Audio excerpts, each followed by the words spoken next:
Oggi proviamo questo nuovo, come si può dire, diciamo questa nuova ferro da stiro verticale, nuovo modello della Philips, una serie 3000.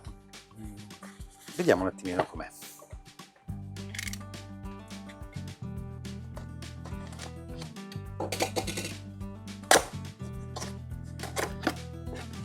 La confezione è essenziale, in pieno stile Philips degli ultimi anni.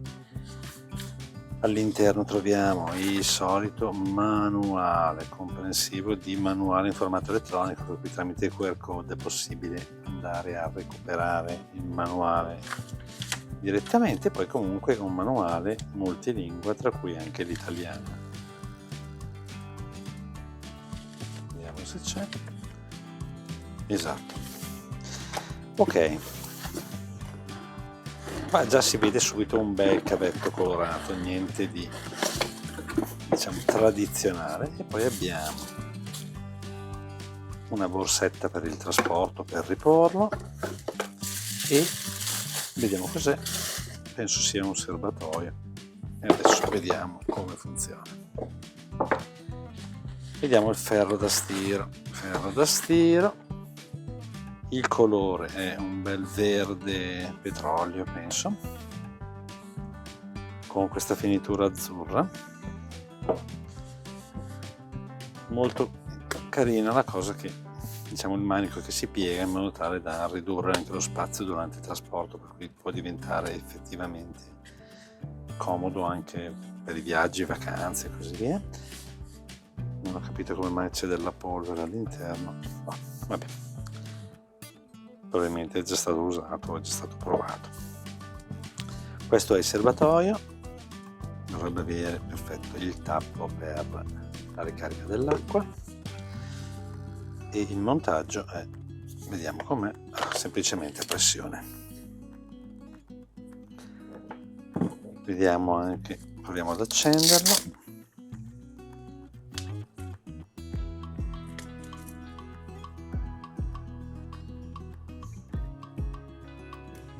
Ok, via lo spaghetto, eccolo qua, presa asciugo,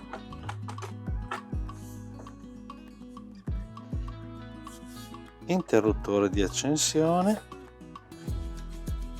con LED di stato,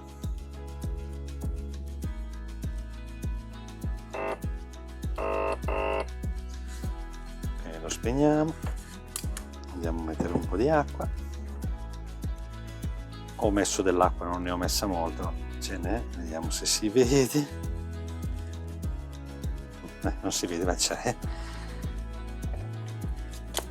Ok, la piastra anteriore decisamente calda, questo nonostante io l'abbia acceso per pochi secondi. Comunque vediamo l'acqua, non so se si vede, ce n'è un po'.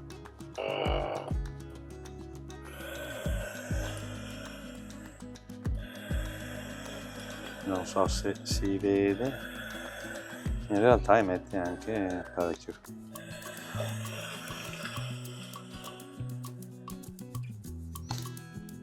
Ma devo dire che è anche molto veloce, avete visto? Dall'accensione pochi secondi ed è subito pronto. Vediamo anche se